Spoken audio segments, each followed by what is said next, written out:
चलिए बढ़ेंगे आगे, बात अगली खबर की करेंगे। ईरान इजराइल की जंग का आज 7वां दिन है। नेता प्रतिपक्ष टीकाराम जूली का दिल्ली दौरा है। यूथ कांग्रेस के रोजगार मेले में पहुंचे टीकाराम जूली। तो नेता प्रतिपक्ष टीकाराम जूली का दिल्ली दौरा है। यूथ कांग्रेस के रोजगार मेले में पहुंचे हैं जूली। तालकटोरा स्टेडियम में मेले का आयोजन। देश के युवाओं को रोजगार की जरूरत है, ये कहा है टीकाराम जूली ने। बीजेपी की केंद्र और प्रदेश सरकार युवाओं को रोजगार देने में नाकाम हुई है। यूथ कांग्रेस और एनएसयूआई युवाओं के लिए बेहतरीन काम कर रही है। देखिए, दिल्ली दौरे पर हैं टीकाराम जूली और उन्होंने यहाँ पर सरकार पर जोरदार निशाना भी साधा। उन्होंने कहा यूथ को जो है कहीं ना कहीं रोजगार देने में, युवाओं को रोजगार देने में सरकार विफल हुई है। नेता प्रतिपक्ष टीकाराम जूली ने जोरदार निशाना साधा। यूथ कांग्रेस के रोजगार मेले में शामिल होने पहुंचे हैं। दिल्ली दौरे पर हैं नेता प्रतिपक्ष टीकाराम जूली। तो रोजगार मेले का आयोजन किया गया है जहां शामिल हुए हैं नेता प्रतिपक्ष टीकाराम जूली और इस दौरान जो है उन्होंने सरकार को भी घेरा। युवाओं के रोजगार को लेकर जोरदार हमला बोलते नजर आए हैं। प्रदेश के जल संसाधन मंत्री सुरेश सिंह रावत एक दिवसीय डूंगरपुर दौरे पर रहे। अपने दौरे के दौरान मंत्री रावत ने बेड़ेश्वर धाम पर एनीकट का जल पूजन किया, तो वहीं पौधरोपण करते हुए आमजन को जल संरक्षण और पर्यावरण संरक्षण का संकल्प दिलाया। उसके बाद जल संसाधन मंत्री रावत ने कहा कि जल बिन जीवन संभव नहीं है। पारंपरिक जल स्रोत को पुनर्जीवित करने के लिए सरकार की ओर से इस अभियान की शुरुआत की गई है। ये निकट तो बन गया, फिर यहाँ पूजन का ही था। तो हमारी ये पद्धति रही है। हमारे पूर्वज समय समय पे बावड़िया, कुएं, निकट का निर्माण करते आए हैं।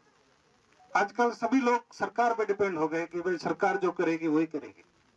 तो इस अभियान के माध्यम से मैं आप सब लोगों से आह्वान करता हूँ कि अपन जितने भी बावड़ी है, कुएं है, नदियां है, ये हमारे तालाब है, नाले हैं, इन सब की साफ सफाई करें और ये संरक्षित रहे। ये हमारे लिए पूजनीय है, क्योंकि देखिए दुनिया के अंदर जितनी भी सभ्यता है, दुनिया के अंदर जितनी भी सभ्यता डेवलप हुई वो नदी के किनारे हुई। पानी हमारे जीवन का बहुत महत्वपूर्ण अंश है। दुनिया के अंदर वैज्ञानिकों ने बड़ी बड़ी उपलब्धि हासिल करी, बड़ी बड़ी खोजें कर ली, लेकिन पानी और खून दो चीजें ऐसी है। कोटपुतली के बांसूर में गुड़ नियंत्रण अभियान के तहत कृषि विभाग के महनपुर गांव में कार्रवाई करते हुए अवैध रूप से बेचे जा रहे 120 यूरिया बैग जब्त किए गए हैं। संयुक्त निदेशक कृषि महेंद्र जैन ने जानकारी देते हुए बताया कि विभाग को सूचना मिली थी कि ग्राम महनपुर में एक सिलाई कारीगर के जरिए बिना लाइसेंस के उर्वरक की अवैध बिक्री की जा रही है। सूचना मिलते ही कृषि निरीक्षकों की टीम को मौके पर भेजा गया और मामले में कार्रवाई को अंजाम भी दिया गया। डीडवाना जिले के सीएमएचओ डॉक्टर नरेंद्र चौधरी ने परबतसर उप जिला अस्पताल का औचक निरीक्षण किया। इस दौरान उपस्थित रजिस्टर चेक भी किया और अनुपस्थिति रहने वाले कार्मिकों के खिलाफ कारण बताओ नोटिस जारी किया। इसके साथ ही उप जिला अस्पताल में एमआरएसएमएस की मीटिंग आगामी 1 सप्ताह में आयोजित करने के निर्देश भी दिए गए हैं। साथ ही सीएमएचओ ने मां योजना के तहत गर्भवती महिलाओं को लाभान्वित करने पर जोर दिया। उन्होंने कहा कि गर्भवती महिलाओं का नियमित फॉलोअप कर सुरक्षित संस्थागत प्रसव कराया जाए।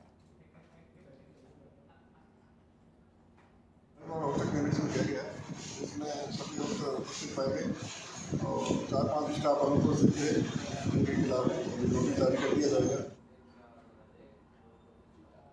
चलिए बढ़ेंगे आगे। रेजिडेंट डॉक्टर राकेश विश्नोई द्वारा आत्महत्या किए जाने के मामले में विभिन्न मांगों को लेकर जोधपुर के विश्नोई समाज ने जोधपुर के जिला कलेक्टर को ज्ञापन दिया। Rakesh Vishnoi SN medical college Jodhpur में फार्माकोलॉजी विभाग में पीजी तृतीय वर्ष के रेजिडेंट थे। उनको उन्हीं के विभाग के प्रमुख राजकुमार राठौर बार बार मानसिक रूप से प्रताड़ित कर रहे थे। विश्नोई समाज के लोगों ने जिला कलेक्टर को दिए गए ज्ञापन में मांग की है कि राजकुमार राठौर को हत्या की संगीन धाराओं में त्वरित गिरफ्तार किया जाए, उच्च स्तर पर मामले की जांच की जाए। स्वर्गीय डॉक्टर राकेश विश्नोई की पत्नी को योग्यता के आधार पर सरकारी नौकरी दी जाए। इसके साथ ही परिवार को 2 करोड़ रुपए का आर्थिक मुआवजे की भी मांग उठाई गई है। जो एसएन मेडिकल कॉलेज के पीजी के छात्र डॉक्टर राकेश बिश्नोई ने सुसाइड किया है, उस प्रकरण में उनके एचओडी राजकुमार राठौड़ के खिलाफ सख्त कानूनी कार्रवाई करने एवं मृतक के परिवारजनों को आर्थिक सहायता एवं न्याय दिलाने के लिए बिश्नोई समाज है जो आज यहाँ जिला कलेक्ट्रेट जोधपुर इकट्ठे होके ज्ञापन देने का कार्यक्रम है। अगर समय रहते हुए जिला प्रशासन और सरकार उचित कार्रवाई कर देती है तो ठीक है, अन्यथा बिश्नोई समाज है जो यहाँ जिला मुख्यालय पे मेडिकल कॉलेज के बाहर भी धरना प्रदर्शन करेंगे और मुख्यमंत्री जी का जोधपुर या फलोदी आगमन कार्यक्रम बन रहा है उसका भी हम विरोध करेंगे। डॉक्टर राकेश बिश्नोई सुसाइड प्रकरण को लेकर के बिश्नोई समाज जोधपुर जिले के लोग यहाँ इकट्ठे हुए हैं और माननीय जिलाधीश महोदय को हम ज्ञापन देंगे। जो डॉक्टर राकेश बिश्नोई के साथ अन्याय हुआ है, वो एक पीजी के स्टूडेंट थे, अपनी थीसिस सबमिट करने के लिए बार बार ट्राई कर रहे थे, लेकिन डॉक्टर राठौर उसको जानबूझ के डिनाई कर रहे थे और उनको हरेसमेंट कर रहे थे और इसी मुद्दे को लेकर डॉक्टर राकेश बिश्नोई सुसाइड किया है। हम सरकार से और प्रशासन से हम मांग कर रहे हैं कि इनके खिलाफ जो एफआईआर दर्ज हुई है 302 के अंदर एफआईआर दर्ज की जाए और जांच की जो भी उचित कार्रवाई करके उस डॉक्टर राकेश बिश्नोई को न्याय दिलाया जाए और डॉक्टर राठौड़ के खिलाफ सख्त से सख्त कार्रवाई। उदयपुर में सिकल सेल दिवस पर राज्य स्तरीय समारोह हुआ। ये समारोह जनजातीय क्षेत्रीय विकास मंत्री बाबूलाल खराड़ी के मुख्य आतिथ्य में RNT मेडिकल कॉलेज सभागार में संपन्न हुआ, जिसमें उदयपुर शहर विधायक, चिकित्सा विभाग के संयुक्त निदेशक, समाजसेवी समेत कई लोग शामिल हुए।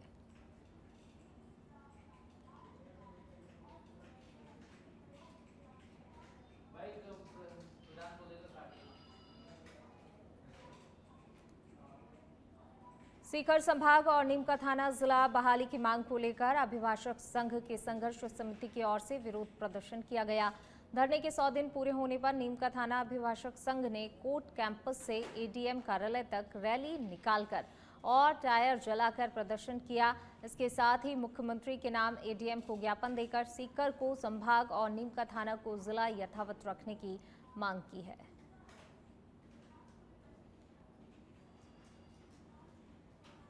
सीकर संभाग और नीमका थाना जिला राजस्थान सरकार द्वारा जो द्वेषतापूर्ण कार्रवाई कर हटाए गए हैं, आज उसके 100 दिन आज अभिभाषक संघ सीकर, दातारामगढ़, लक्ष्मणगढ़, फतेहपुर, नीमका थाना के 100 दिन पूरे हो गए। इस उपलक्ष्य में सीकर जिला सीकर मुख्यालय के सभी न्यायालय में आज कार्य बहिष्कार रहेगा और सभी जगह प्रदर्शन है। सीकर, दातारामगढ़, लक्ष्मणगढ़, फतेहपुर पूर्ण रूप से बंद है। हम सरकार से मांग करते हैं कि सीकर संभाग और नीमका थाना जिले को तुरंत बहाल करे। आगे अगर इस पर विचार सरकार नहीं करती है। धौलपुर के सरमथुरा में अवैध खनन और परिवहन के खिलाफ चल रहे अभियान के तहत पुलिस ने कार्रवाई की है। पुलिस ने 2 अलग अलग प्रकरणों में फरार चल रहे 4 आरोपियों को गिरफ्तार करने में सफलता हासिल की है। गिरफ्तार किए गए चारों आरोपियों पर पुलिस कार्रवाई के दौरान अवैध खनन में संलिप्त वाहनों को छोड़कर फरार होने का मामला दर्ज था। धौलपुर के सरमथुरा में अपराधियों के खिलाफ चलाए जा रहे धरपकड़ अभियान के तहत सरमथुरा थाना पुलिस ने बड़ी कार्रवाई की है। थाना क्षेत्र के टॉप 10 बदमाशों में शामिल बदमाश कीर्तन मीणा को गिरफ्तार करने में सफलता हासिल की। मामले में पुलिस ने गंभीरता दिखाते हुए पुलिस टीम का गठन कर छापेमारी शुरू की, जिस पर पुलिस ने मुखबिर की सूचना पर कार्रवाई करते हुए बदमाश कीर्तन मीणा को बरौली गांव से गिरफ्तार करने में सफलता हासिल की है। और इसी बीच रुक करेंगे अगली खबर का। चोमू से बड़ी खबर आपको बता रहे हैं। अतिक्रमण हटाने गई टीम से झड़प हुई है। झड़प का वीडियो भी वायरल हुआ है। अनंतपुरा में अतिक्रमण हटाने के दौरान विवाद हुआ था। पुलिस, तहसीलदार और स्थानीय लोगों के बीच तीखी नोकझोंक हो गई, झड़प हो गई, जिसका वीडियो भी सामने आया। वीडियो में ग्रामीण हाथ जोड़ते और गिड़गिड़ाते हुए नजर आए हैं। प्रशासन से कार्रवाई रोकने की अपील कर रहे हैं ग्रामीण। रास्ते के अतिक्रमण को हटाने पहुंचा था प्रशासन। ग्रामीणों ने कड़ा विरोध जताया। शांति भंग के आरोप में 4 लोग गिरफ्तार भी किए गए हैं। वायरल वीडियो सोशल मीडिया पर अब बवाल मचा रहा है। तो देखिए, अतिक्रमण हटाने पहुंचा था पुलिस प्रशासन लेकिन इस दौरान जो है ग्रामीणों की और पुलिस की झड़प हो गई। झड़प का वीडियो सोशल मीडिया पर वायरल हुआ, जिसके बाद से काफी बवाल भी मचा हुआ है। पुलिस, तहसीलदार और स्थानीय लोगों के बीच नोकझोंक हुई है। डीडवाना पुलिस ने अंतर्राष्ट्रीय स्तर पर फैले ड्रग तस्करी के नेटवर्क का बड़ा खुलासा किया, जिसमें दुबई से जुड़े हुए कुख्यात तस्कर अमरजीत सिंह को पंजाब से गिरफ्तार किया गया है। तो वहीं अब तक 4 आरोपियों की गिरफ्तारी हो चुकी है। पूछताछ में उसने बताया कि दुबई से ड्रग्स की सप्लाई के लिए वह नेटवर्क चला रहा था, जिसमें कई राज्य और देश भी जुड़े हुए हैं। पुलिस ने जब अमरजीत के नेटवर्क की गहराई से जांच की तो उसमें पंजाब, हरियाणा, दिल्ली, राजस्थान के साथ दुबई से तार जुड़े पाए गए। इस गिरोह से जुड़े हुए अन्य 3 आरोपी पहले ही गिरफ्तार किए जा चुके हैं, जिनकी निशानदेही पर अमरजीत तक पुलिस पहुंच पाई। एनडीपीएस एक्ट के तहत दर्ज मामलों की छानबीन अब और तेज हो गई है। देखिए, मैं बताऊं कि अभी हमारा पुलिस मुख्यालय से एक अभियान चल रहा है ड्रग्स माफिया पे। इस पर हमने 2 मुकदमे पंजीकृत किए, उनके अनुसंधान करे। अनुसंधान में एक के बाद एक कड़ी इनकी मिली और पंजाब से जिस अमरजीत सिंह को लेके आए हैं वो अमृतसर पंजाब के पास का रहने वाला है और ये दुबई में रहता है। और अपने लोकल सरनाबाद एक कस्बा है पास में ही, कुलगुना थाना इलाके में, वहाँ के कुछ लोग वहाँ पहले से ही दुबई में रहते हैं। पूर्व में तो उनका रिकॉर्ड गोल्ड तस्करी में और इनमें आया हुआ है, लेकिन हाल ही में जो भारत सरकार ने गोल्ड पे जो टैक्स घटाया है उसके बाद में इनको लगता है कि उसमें मुनाफा ठीक नहीं हो रहा, तो इन्होंने दुबई में बैठ करके एक प्लानिंग की और एक ड्रग्स का एक पूरा नेटवर्क तैयार करने की साजिश की। उसी के अनुरूप एक आदमी यहाँ का लोकल सिरानाबाद का, एक आदमी दुबई में बैठा हुआ है, एक आदमी कोरियर ग्रुप के रूप में काम करने वाला पंजाब में है। ये अटारी बॉर्डर से इन्होंने माल का पैकेट लिया है, डीडवाना तक पहुंचाया है। फिर डीडवाना में छोटे छोटे जो फुटकर है उनको देने का प्रयास किया। इसी समय हमने इनको गिरफ्तार कर लिया। जिसको लेके आए हैं उसने कुछ लोगों के नाम बताए हैं जो दुबई में बैठे हुए हैं और ये कुछ विदेशी नंबरों के साथ नेटवर्किंग करते हैं इंटरनेट के थ्रू। कुछ ऐप्स है, कुछ व्हाट्सएप के थ्रू कॉल करते हैं। चलिए रुक करते हैं अगली खबर का। जयपुर से खबर आपको बता रहे हैं, फर्स्ट ग्रेड शिक्षक भर्ती की तारीख आगे बढ़ाने से संबंधित मामला। थोड़ी देर में वार्ता के लिए प्रशासन के लोग पहुंचेंगे मौके पर। जेडीए पार्क में युवाओं के साथ बातचीत की जाएगी। युवाओं के पहुंचने का सिलसिला भी लगातार जारी रहेगा। नेट यूजी की परीक्षा की तारीख टकराने के कारण मांग लगातार युवाओं द्वारा की जा रही है। 9 दिन से प्रदर्शन किया जा रहा है। जेडीए पार्क में युवाओं के साथ बातचीत होगी। युवाओं के पहुंचने का सिलसिला भी लगातार जारी है। और ज्यादा जानकारी के साथ हमारे सहयोगी कुणाल हमारे साथ जुड़ गए हैं। कुणाल, नेट यूजी की परीक्षा की तारीख टकराने के बाद जो है लगातार टकराना है और इसी चीज को लेकर युवा लगातार प्रदर्शन कर रहे हैं। क्या कुछ मांगे इनकी तरफ से की जा रही हैं? क्योंकि देखिए लगातार धरने पर बैठे हुए हैं, जाहिर सी बात है कि इनके सामने इनका पूरा भविष्य है।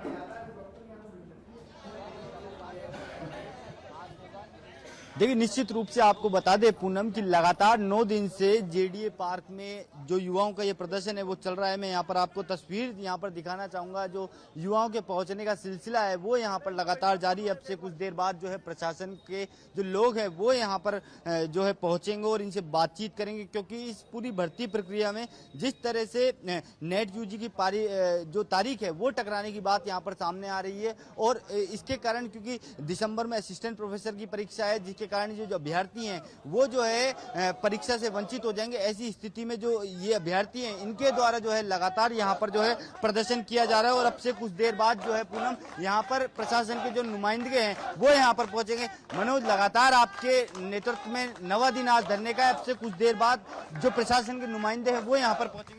देखो, ऐसा है, हम 9 दिन से बैठे हैं और यहाँ 7 दिन से भूख हड़ताल चल रही है, लेकिन सरकार के कानों तक जू नहीं रेंग रही है। बच्चे भूखे मर रहे हैं और सरकार के बड़े नेताओं ने, आला अधिकारियों ने हमें भरोसा दिलाया कि हम आपके साथ हैं, आपका काम कराएंगे। मदन राठौड़ जी हो, जवाहर सिंह बेडम जी हो, चाहे राजेंद्र राठौड़ जी हो, चाहे मदन दिलावर जी हो, चाहे डॉक्टर प्रेमचंद बैरवा जी हो, वसुंधरा राजे जी हो, सबने कहा कि आपकी मांग जायज है। अधिकारियों ने कहा और आज ये कह रहे हैं कि इस धरने को कोचिंग माफिया करा रहे।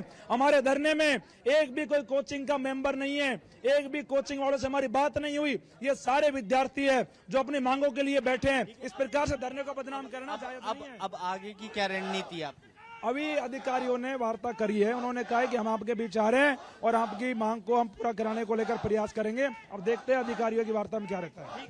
हम और अभ्यर्थियों से यहाँ पर बात कर लेते हैं जो लगातार, क्योंकि कुछ महिला अभ्यर्थी हमारे साथ मौजूद हैं, लगातार आप जो है प्रोटेस्ट में आ रहे हैं। और अब क्योंकि आज ये कह रहे हैं अभी प्रशासन के लोग आ रहे हैं, क्या लगता है डेट बढ़ेगी?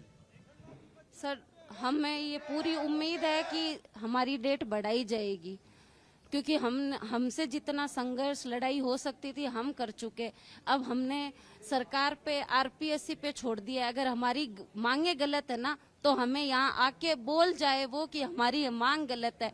मैं आपसे आपके चैनल के थ्रू सबसे पूछना चाहती हूँ, हमारी मांग है कि हमें दोनों एग्जाम में बैठने का मौका दिया जाए। संविधान भी हम जितना हमें पता है, सबसे सर्वोपरि तो संविधान है ना। संविधान में आर्टिकल 16 के तहत हमने यही पढ़ा है अब तक, रोजगार के समानता का अवसर हमें आर्टिकल 16 देता है। अगर हम नेट यूजीसी का पेपर नहीं दे पाएंगे तो हमारे पास वो डिग्री कंप्लीट नहीं होगी। इसमें हमारे रोजगार के अवसर की समानता के इस आर्टिकल का हनन हो रहा है या नहीं हो रहा है, मैं संवैधानिक तौर पे बात कर रही हूँ। अगर इस आर्टिकल का हनन नहीं हो रहा है तो फिर हमें सरकार जवाब दे कि नहीं हो रहा है। मतलब आपको क्या लगता है कि सरकार को अपनी स्पष्ट जो स्थिति है वो स्पष्ट कर देनी चाहिए, आपकी जो मांग है उसको? स्थिति तो स्पष्ट करे कि हम लोग गलत है। ऑपरेशन सिंदूर हमने तो नहीं चलाया था, सरकार ने चलाया था। अपियरिंग वाले बच्चे, हमारी डिग्री सरकार, पाकिस्तान ने गोलाबारी करी ना, हम लोगों ने थोड़ी ना करी। उनकी गोलाबारी की वजह से ऑपरेशन सिंदूर चला, जो एक राष्ट्रीय विपदा थी। उसमें हम जनता ने पूरा सहयोग करा। हमारी डिग्री अब अपियरिंग की वजह से हम लोग एलिजिबल नहीं हो पा रहे। किसी यूनिवर्सिटीज ने एग्जाम में 2-3 एग्जाम बच रहे हैं, रिजल्ट ड्यू रह रहा है, तो 1-2 मंथ में हमारा रिजल्ट आ जाएगा। अपियरिंग वाले बच्चे एलिजिबल, हम सब एलिजिबल हो जाएंगे। हमारे नेट यूजीसी का एग्जाम हो जाएगा तो हम सबका ही हो जाएगा ना, फिर डिग्री कंप्लीट हो जाएगी, नेट यूजीसी का हो जाएगा। इतनी सी तो मांग है। एक बात मैं बोलना चाहूंगी, बार बार हमारे ये जो हम अनशन कर रहे हैं, हम छात्र कर रहे हैं, इसमें कोचिंग माफियाओं का नाम जोड़ा जा रहा है। एक भी कोचिंग माफिया का हमें प्रूफ लाके दिखा दे कि ये कोचिंग माफिया हमसे ये करवा रहा है, तो आज ही हम लोग धरना बंद करके यहाँ से उठ के चले जाएंगे। और ना तो कभी आरपीएससी से हम गुहार लगाएंगे, ना हम सरकार से गुहार लगाएंगे। कोचिंग माफियाओं को झूठ में बीच में मत लाओ। किसी कोचिंग माफिया ने ना हमारा साथ दिया है। अरे हम 1-1 रुपया हमने खुद ने, हम किसी नेता के घर पे भी गए ना सर, तो हमारे जो पॉकेट मनी घर से महीने के 3,000-4,000 आ रहे हैं, वो उस पॉकेट मनी से हम खुद टैक्सी का खर्चा कर करके गए। देखिए पूनम, लगातार क्योंकि जब ऑपरेशन सिंदूर हुआ तो ये चीज़ सामने आई थी कि कई कॉलेजों की जो परीक्षा हैं उनको जो है डिले कर दिया गया। ऐसे में जो ये अभ्यर्थी थे, इनकी जो परीक्षा होनी थी उसको जो है डिले कर दिया गया और कुछ दिनों के लिए डिले कर दिया गया। यही कारण रहा कि अब तक जो है इनकी परीक्षा नहीं हुई, या कई जो परीक्षा जिनकी हो गई थी उनका परिणाम अभी तक जारी नहीं हो पाया है। जी शुक्रिया कुणाल आपका तमाम जानकारी को साझा करने के लिए। चलिए फिलहाल बढ़ते हैं आगे, बात अब जयपुर की करेंगे। Resident doctor Rakesh Bishnoi suicide मामला, सांसद हनुमान बेनीवाल पहुंचे धरना स्थल। एसएमएस मोर्चरी के बाहर चल रहे धरने पर पहुंचे हैं हनुमान बेनीवाल, युवा नेता अनिल चोपड़ा, निर्मल चौधरी सहित कई छात्र नेता भी वहां पर मौजूद हैं। परिजनों की मांगों का समर्थन किया जा रहा है। सांसद हनुमान बेनीवाल पहुंचे हैं धरना स्थल, परिजनों की मांगों का समर्थन किया जा रहा है। एसएमएस मोर्चरी के बाहर चल रहे धरने पर पहुंचे हैं बेनीवाल। ये देखिए तस्वीरें, युवा नेता अनिल चोपड़ा, निर्मल चौधरी सहित कई छात्र नेता मौजूद हैं। बड़ी संख्या में यहाँ पर कई लोग पहुंचे हुए हैं, वहीं सांसद बेनीवाल भी पहुंचे हैं। परिजनों की मांगों का समर्थन यहाँ पर किया जा रहा है। जयपुर से खबर आपको बता रहे हैं। रेजिडेंट डॉक्टर राकेश की मौत से जुड़ा हुआ ये मामला, राकेश बिश्नोई सुसाइड मामला, और इसको लेकर देखिए सभी एकजुट हैं। धरना प्रदर्शन किया जा रहा है, लेकिन इसी धरने को समर्थन दिया है सांसद हनुमान बेनीवाल ने। परिजनों की मांगों का समर्थन किया जा रहा है इन सभी के द्वारा, और उसमें समर्थन मिला है सांसद बेनीवाल का। रेजिडेंट डॉक्टर बिश्नोई सुसाइड मामला, और इसको लेकर लगातार ये लोग एसएमएस मोर्चरी के बाहर धरने पर बैठे हुए हैं। और ज़्यादा बातचीत के लिए हमारे एसोसिएट एडिटर निज़ाम हमारे साथ जुड़ गए हैं। निज़ाम, डॉक्टर राकेश बिश्नोई सुसाइड मामले को लेकर लगातार धरना प्रदर्शन किया जा रहा है, मोर्चरी के बाहर ही बैठे हैं। अब ऐसे में सांसद बेनीवाल का समर्थन भी इन्हें प्राप्त हुआ है। लगातार जोधपुर के जो मेडिकल कॉलेज के रेजिडेंट डॉक्टर आए सुसाइड का मामला आया और उसके बाद उसको जयपुर रेफर किया गया और यहाँ उनकी चौदह तारीख रहती उसके बाद से लगातार जो है धरना दे रहे हैं। धरने के साथ ही उनकी मांगे हैं कि जो कॉलेज के एचओडी है उनको बर्खास्त किया जाए, लेकिन इस मामले में सरकार की तरफ से कल भी कोशिश की गई थी और आज तीसरी बार आज जो है धन्यवाद बेंच। जी निज़ाम, बिल्कुल शुक्रिया आपका इस तमाम जानकारी को साझा करने के लिए।